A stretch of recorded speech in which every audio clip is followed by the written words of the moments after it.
buenas tardes. Gracias por estar con nosotros una vez más en esta programación en español del Canal 17. Vamos a abordar un tema de extremo interés con un invitado regular de esta casa, el analista político, historiador Bob Macaulay.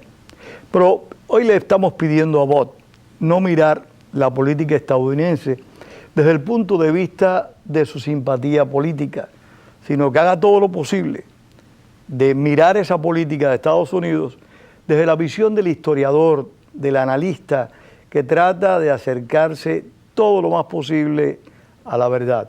Antes de iniciar el programa les quiero pedir excusas si en algún momento toso, pero es que la gripe me ha atrapado y ustedes saben que con esa no hay quien pueda. Así que nos vamos con Bob. Bob, gracias por estar acá. Gracias, buenas tardes. Bob, mirando la política exterior en particular de Estados Unidos, los conflictos que estamos encontrando, la forma a la que se le están dando respuesta a estos problemas, ¿cómo tú evalúas la situación? Estamos en una situación muy difícil, el mundo está muy complicado y lo que realmente tenemos ahora es la prueba de que la caída del muro de Berlín, el fin de la Unión Soviética, no fue, como se decían algunas personas, el fin de la historia, que ahora el futuro está arreglado, va a ser democracia, paz, desarrollo. O sea, el optimismo de los años 90 realmente se ha acabado. Ahora estamos enfrentando la realidad del siglo XXI con los seres humanos, la gran mayoría del planeta está siendo afectado directamente y la otra parte indirectamente por la naturaleza humana, el deseo de conquista, rivalidades religiosas, nacionalistas, la codicia, la criminalidad. O sea, nuestro equipo, digamos, del occidente, Estados Unidos, Canadá, Europa, Japón, los países democráticos desarrollados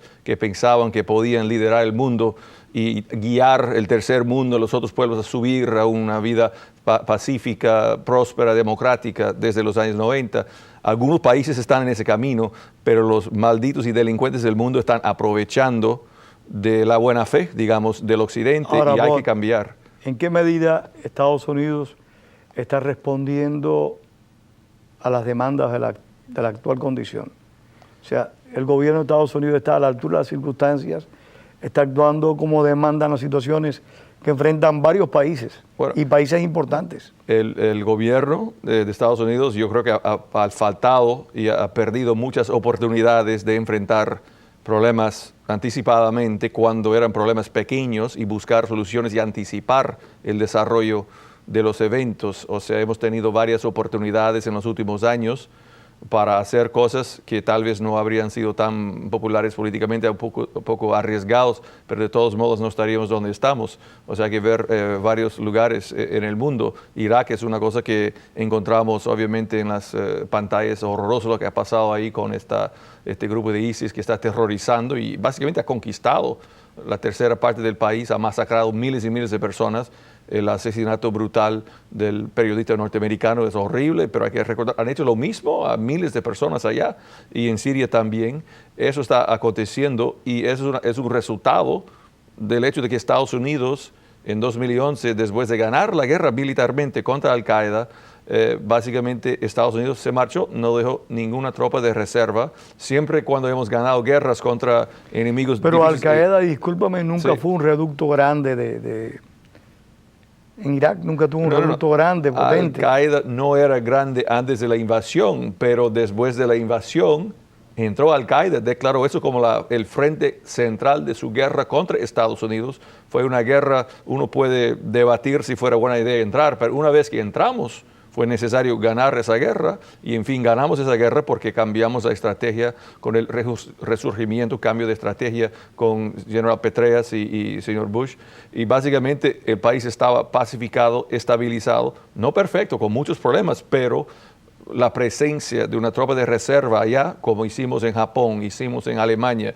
hicimos en Corea, eso fue necesario para mantener la estabilidad, pero el policía, nosotros, nos marchamos y poco a poco este problema se fue creciendo. Y no es que estalló recientemente, estaba creciendo poco a poco, solamente hemos visto esto en los últimos meses, pero ha estado creciendo.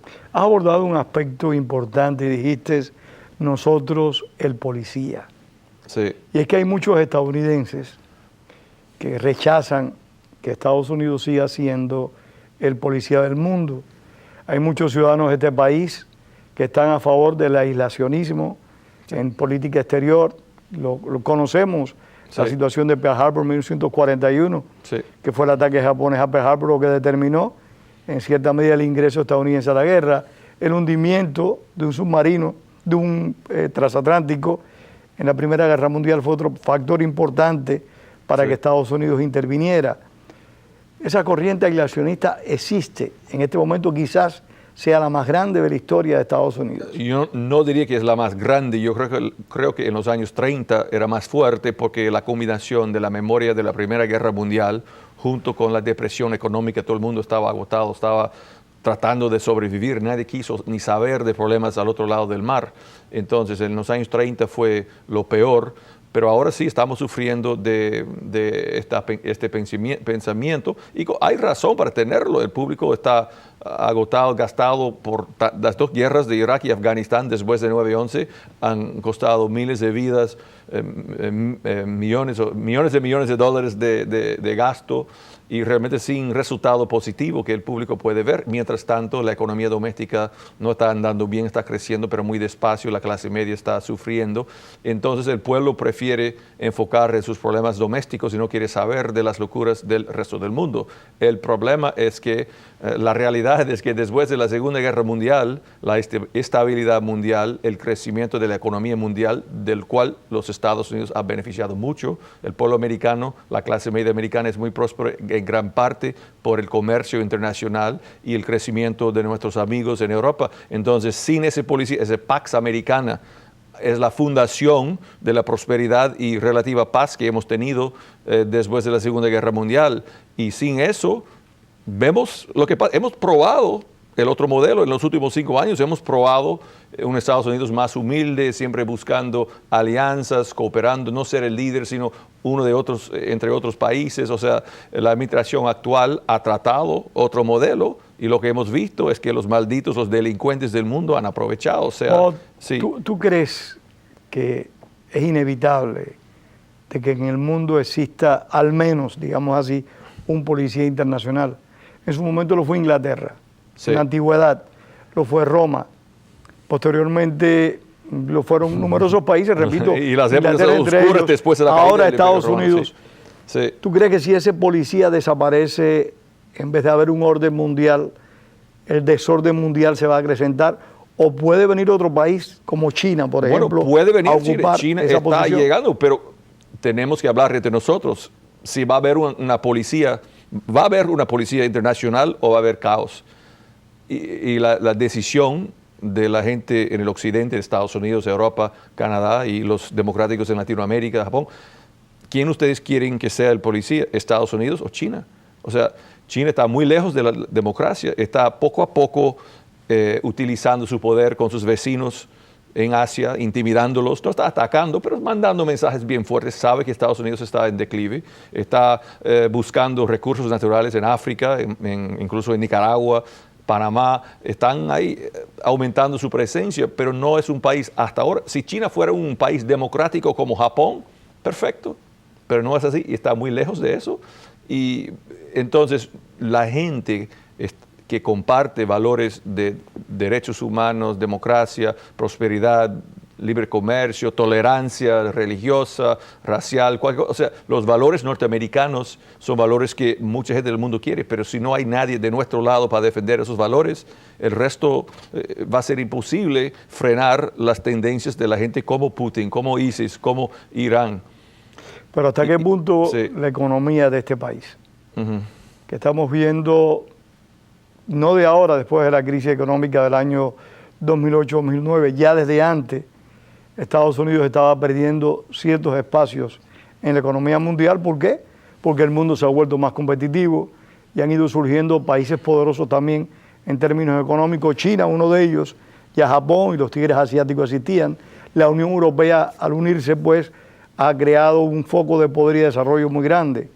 La economía de Estados Unidos, tomando como base la situación de hace unos años acá y la actual en particular, está en capacidad para cumplir ese rol de policía mundial? Bueno, es importante para tener los recursos para ser policía, es importante tener una economía fuerte, creciendo, generando más y más riqueza, y es muy posible hacerlo si pudiéramos crecer bien, pero como hemos hablado en otras ocasiones, actualmente no estamos creciendo precisamente porque la administración tiene prioridades que no son el crecimiento, son otras prioridades. Si en Estados Unidos se viera a ser un país socialdemocrático estilo europeo, entonces es aumento de gasto público doméstico, disminución de gasto de defensa, y en los últimos años hemos rebajado la defensa bastante y las otras potencias mundiales están viendo eso, pero tenemos que tener, para poder hacer ese papel de policía, el país tiene que ser fuerte económicamente, así que hay que cambiar eso, pero también hay que entender de que ser policía no es entrar en cada crimen que se ve, o digamos, cada problema. Hay que ser prudente, no hay que invadir. Así, tienes que a veces usar el poder para mandar lección a la gente. Por ejemplo, cuando Bashar Assad usó sus armas químicas el año pasado, después de la línea roja declarada del presidente, habría sido importante en ese momento mostrar al mundo, si ustedes cruzan la línea, aquí está el castigo. Hay que realmente hacer ejemplos en ciertos casos. Hay que escoger las batallas, escoger los delitos, digamos, que vamos a responder, porque no podemos... pero el país en los últimos 70 años ha podido determinar cuándo vale, cuándo no. Hemos tenido líderes de ambos partidos que han sabido cómo utilizar nuestro poder a favor de la estabilidad, a favor de la paz, porque la debilidad atrae a veces la guerra, atrae agresión del otro lado. ¿Tú crees que el surgimiento de este grupo llamado Estado Islámico, que pretende establecer un califato, pues esto es curioso, están tomando para mí la religión como pretexto para propagar un poder político más que ninguna otra cosa? Claro. Este grupo de Estado Islámico creció y se fortaleció por la falta de participación de Estados Unidos en el diferendo sirio. Bueno, hemos tenido varias oportunidades de afectar esto. La falta de apoyo a los elementos rebeldes, entre comillas, moderados, más de pro-occidente. O sea, hay básicamente tres facciones en Siria. Hay el régimen con sus aliados de Irán y Hezbollah y Rusia. Hay los rebeldes, no digo democráticos, pero más seculares, más compatibles con nosotros y el occidente.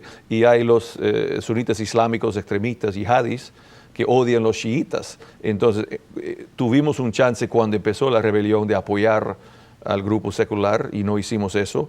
Y ISIS, los extremistas y yihadis sunitas han aprovechado de eso y eso se ha crecido. Ellos empezaban con su base en Siria y vieron el vacío del poder en Irak y dijeron, ¿por qué no tomamos esta ciudad? Primero Fallujah, después Tikrit, después ellos han capturado Mosul, la segunda ciudad del país con casi 2 millones de habitantes. Han robado o básicamente tomado varios bancos con $4 millones de efectivo, han capturado equipamientos militares norteamericanos. O sea, ellos son bandidos brutales, piratas que han visto, wow, podemos tomar, no hay nadie que nos va a parar. Ahora, dentro de eso también sorprende la falta de disposición combativa del ejército iraquí. Sí. O sea, lo relativamente fácil que fue para el grupo de ISIS controlar un país que había acabado de recibir entrenamiento de Estados Unidos y que tenía armas muy modernas, armas estadounidenses, que este país dejó allí cuando se retiró. Sí, no, el ejército iraquí hizo horrible y básicamente se rindieron, se huyeron. Y la conquista inicial fue por un grupo de quizás 5,000 o 10,000 soldados, digamos, de ISIS. Solamente eso, no fue un gran ejército de 100,000, no. Menos de 10,000 realmente tomaron ese territorio, pero como ellos están percibidos como los ganadores, la población allá y muchos yihadis del resto del mundo están entrando ahí porque en ese lugar del mundo lo que cuenta es ser el caballo fuerte. Se distingue entre el caballo fuerte y el caballo débil. Estados Unidos es percibido como el caballo débil y los yihadis de ISIS están con esa otra percepción. Ahora estamos reaccionando un poquito tarde, pero el presidente está haciendo lo correcto de mandar ataques aéreos para apoyar los kurdos y los soldados de Irak contra ISIS. Obviamente habría sido mejor hacerlo hace bastante tiempo, pero ahora esa gente es vulnerable a los ataques aéreos y también tenemos tropas especiales en la tierra. Tenemos tropas norteamericanas de regreso en la lucha en Irak. No están disparando mucho, entiendo, pero realmente es muy importante tenerlos allá para guiar los ataques aéreos, para dar los coordinados de los blancos y ayudar a la Fuerza Aérea. Bueno, estos días tuvimos conocimiento que un grupo de tropas especiales estadounidenses penetraron en Siria para tratar de rescatar a este periodista que fue asesinado. Sí. Pero en relación a este mismo periodista, hay una gran preocupación por varios gobiernos europeos de que algunos de sus ciudadanos, ya sea de los orígenes nacidos naturales de esos países, en el caso de Inglaterra, Francia y también de Estados Unidos, hayan ido o estén en este momento en Siria, en Irak, preparándose militarmente, preparándose como suicida, para en un momento determinado poder realizar actividades similares en Estados Unidos, en Inglaterra, en Francia, en los países democráticos. ¿Qué opinas de eso? Es un gran peligro. Hemos visto en ese video del brutal asesinato del señor Foley, el periodista, que el que hizo el crimen fue un inglés, o sea, un terrorista con acento inglés, y ahora están diciendo en Inglaterra que reconocen la voz. Otra gente sabe quién es la persona que hizo esto, y hemos oído de varios países, de Inglaterra, Francia, Australia, Estados Unidos, están ahí. O sea, ese califato de ISIS ahora es un imán para los locos yihadis del mundo.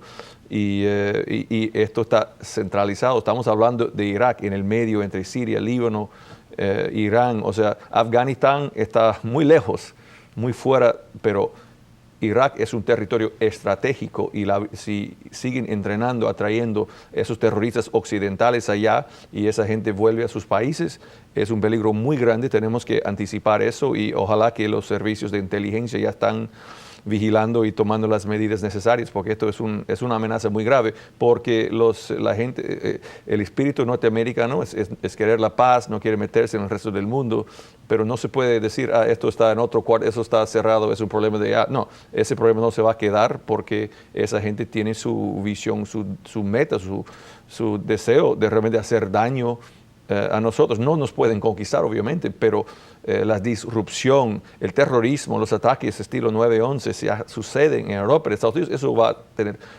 efecto tremendo contra la economía nacional, internacional, va a afectar. El pueblo americano tiene que entender, si no paramos a esa gente inteligentemente, no estamos hablando de invasión ahora, pero realmente tenemos que frenar a esa gente. Eso es una amenaza. Bob, pero ¿hasta qué punto esta situación, que pudiéramos decir que es una crisis potencial muy severa, porque sí, son gente con capacidad para hacer serios atentados en los países democráticos, incluidos Estados Unidos y Gran Bretaña, como ya refleja alguna prensa internacional? ¿Esto no podría llevar a una especie de acercamiento entre gobiernos históricamente enemigos como Siria e Irán a Estados Unidos, a Gran Bretaña? Bueno, hay alianzas interesantes en esta situación actual, porque los enemigos de ISIS realmente son gente que son enemigos entre sí. O sea, los países sunitas más tradicionales, como Arabia Saudita, Jordania, Egipto, están con Estados Unidos contra esa gente. Irán también, Rusia, o sea, Irán y Rusia están actuando más como potencias tradicionales, regionales, y Arabia Saudita solamente quiere preservar la estabilidad de su barrio y seguir ganando plata con su petróleo. Entonces, toda esa gente tiene interés. Pero a la larga, en ganar. a la larga todo esto no afecta a Arabia Saudita y también puede afectar a Rusia por las minorías musulmanas que viven en Rusia. Bueno, puede afectar a ellos. Hay muchos yihadis que han salido del territorio o de Rusia o de la ex Unión Soviética, como hemos visto en Boston el año pasado. Rusia está preocupado con el extremismo islámico en su territorio también, pero Rusia quiere jugar el juego ajedrez mundial y Irán es su gran aliado. Y mientras todo esto está sucediendo, Irán está muy tranquilo porque su programa nuclear puede seguir adelante. Las negociaciones fueron extendidas y la extensión que se hizo en julio fue basado en liberar 2,8 mil millones de dólares para Irán sin ninguna concesión de ellos, menos seguir hablando. O sea, mientras el mundo está distraído, pero con razón, la amenaza inmediata es de ISIS ahí en Irak y en Siria, pero mientras tanto Irán está desarrollando su bomba nuclear y Estados Unidos pide cooperación a ellos. Seguramente hay un entendimiento que Irán puede seguir así. Eso no les complace mucho a Arabia Saudita ni tampoco a Israel. Ahora vemos una alianza entre Arabia Saudita, Egipto e Israel contra ISIS y contra Hamas allá en Gaza.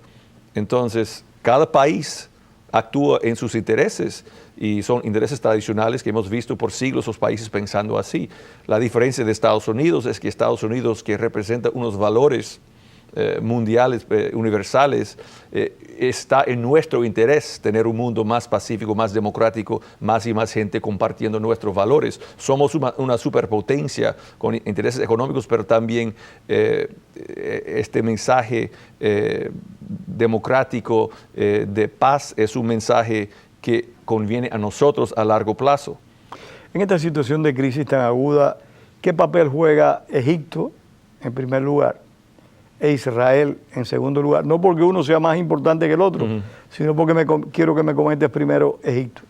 Bueno, Egipto es el país árabe más grande, está situado en un lugar estratégico, tiene el canal Suez, que es muy importante para el transporte de comercio internacional y el petróleo. ¿Cómo? Y ahora lo quieren ampliar. Sí, claro, claro. Y ahora los militares que están manejando Egipto quieren mantener estabilidad, quieren crecer la economía, quieren cooperar con Israel, no quieren más guerras, saben que tienen que atender al pueblo porque hay mucho desempleo, mucho descontento, porque el país ha estado estancado por décadas y realmente hay que hacer eso. Entonces Egipto está cooperando con Israel. Israel siempre tiene que pensar en su sobrevivencia porque la amenaza de Irán de la bomba nuclear es muy grave y Hezbollah al norte y Hamas al sur. Esta guerra que hemos visto recientemente fue necesaria porque la gente estaba lanzando miles de misiles desde Gaza para Israel, alcanzando casi todo el territorio de Israel. Entonces Egipto tiene una lucha que sigue contra la hermandad musulmana, el grupo que había tomado el control después del derrocamiento de Mubarak.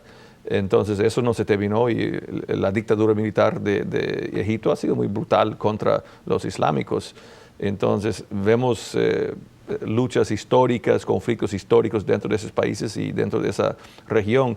Y lo que está pasando ahora es que esos países están actuando como potencias locales realmente sin la confianza de que Estados Unidos puede entrar, como se hacía en la época de Henry Kissinger, y negociar soluciones, ¿no? Realmente están más a solas esos países.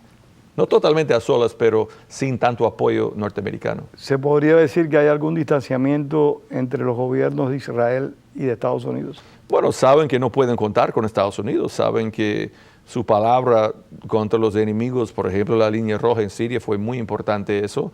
Y al inicio del problema con Gaza estaban hablando más de, no la equivalencia moral, pero estaban realmente ayudando, básicamente rechazaron el cese a fuego de Egipto para ir con Qatar y Turquía. O sea, Estados Unidos, en vez de decir, Israel está haciendo correcto, esta gente tiene la culpa, estaban tratando de ser más balanceado. Israel no le cayó bien eso, nadie en Israel, ni la izquierda ni la derecha, y en este país tampoco. Después la administración cambió su rumbo.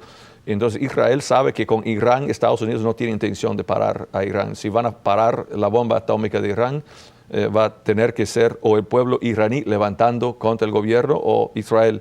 Y tuvimos el chance en 2009 cuando hubo el levantamiento de los estudiantes allá, el levantamiento contra las elecciones robadas, y Obama no hizo nada, perdóname. El presidente de Estados Unidos tenía chance en ese año de quizás cambiar el régimen pacíficamente en Irán, pero no aprovechó eso y ahora estamos con situación más grave. Yo creo que en conjunto la situación en el Medio Oriente es en este momento mucho más peligrosa que nunca antes en el pasado. O sea, el poder que está desplegando el grupo llamado ISIS, la crisis interna de Siria, el apetito por la bomba atómica de Irán, el diferendo aparente entre Estados Unidos e Israel, la que todavía se mantiene relativa desestabilización de Egipto, la indiferencia de Arabia Saudita, yo creo que es un cóctel muy peligroso. Es muy peligroso y Arabia Saudita ya está buscando sus propias bombas atómicas a través de Pakistán y ellos obviamente tienen la plata para comprar lo que necesitan, ¿no? Para defenderse contra Irán y ellos han expresado su descontento con la falta de liderazgo norteamericano. Israel también, o sea, varios países del mundo, el primer ministro de Polonia, el canciller de Polonia, de Polonia ha quejado de los Estados Unidos que no se puede confiar ahí y entonces sí, esos países tienen que buscar cómo defenderse y cómo hacer alianzas que les conviene, aunque que puedan ser con sus ex enemigos. ¿Considera que el ISIS se va a fortalecer más, que va a tener más capacidad de lucha? Yo creo que como hemos comenzado, Estados Unidos ya está en la guerra a través de las tropas especiales en la tierra y los aviones y la CIA está ahí. Yo creo que ISIS ha hecho tanto con tan poca gente porque no había resistencia. Ahora que hay resistencia entre los kurdos al norte y las tropas iraquíes ya que tienen apoyo aéreo norteamericano y como los Estados Unidos está mandando su esfuerzo, yo creo que ISIS ha hecho demasiado. O sea, va a ser difícil eliminarlos, pero no van a poder conquistar más territorio. La gran pregunta ahora es cómo contenerlos y poco a poco derrotarlos, porque es una cosa atacar caravanas de camiones y tanques en la carretera, es otra cosa cuando están implantados en una ciudad, extraer a esa gente de Mosul, por ejemplo, cómo se puede hacer sin hacer como hicimos en Fallujah hace 10 años, pero con 5 veces las bajas. O sea, es un problema bastante más grave, más gente va a morir. Los locales de Irak, los civiles que viven en esa zona van a seguir siendo terrorizados. Bob, muy breve, yo creo que también queda otro interrogante. En el caso de que ISIS sea controlado militarmente, ¿hasta qué punto sus potenciales terroristas suicidas no podrán afectar y negativamente desestabilizar a las democracias occidentales? Bueno, si ellos tengan éxito en hacer ataques terroristas en Occidente, en Europa, en Estados Unidos, Canadá, lugares así, si sus suicidas de nuestros países logran hacer atentados así, eso va a tener un impacto muy fuerte. Tenemos que anticipar, seguramente estamos haciendo muchos esfuerzos para parar eso, pero hay que agir ahora. Lo que pasó, estamos donde estamos y es una amenaza muy fuerte y no importa quién hizo qué en el pasado, porque aquí estamos. Hay que actuar. Sí, hay que actuar, pero inteligentemente, y ahora tenemos la capacidad. Ellos no son tan fuertes, ellos han aprovechado porque nadie les frenó hasta ahora. Bob, muchísimas gracias. Okay, gracias. Y gracias a ustedes también por haber estado con nosotros una vez más. Bob Macaulay, esperamos que esté aquí en otra oportunidad y nos aclare más estas situaciones de este mundo tan complejo. Recuerden, como decía el apóstol José Martí, la verdad, la palabra es para decir la verdad, no para encubrirla. Tengan todos muy buenas tardes.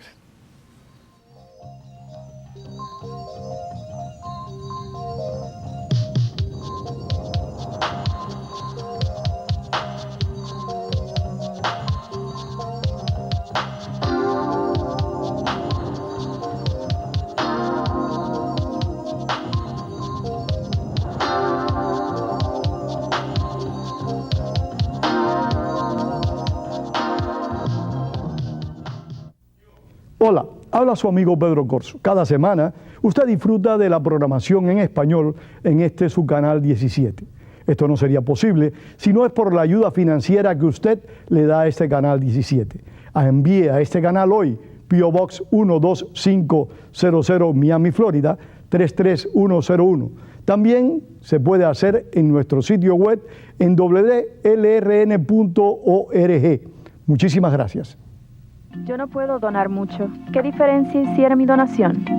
Mi donación nada más sería una gota en un cubo. No creo que ellos necesiten mi pequeña contribución. No es mucho, pero es lo que puedo donar.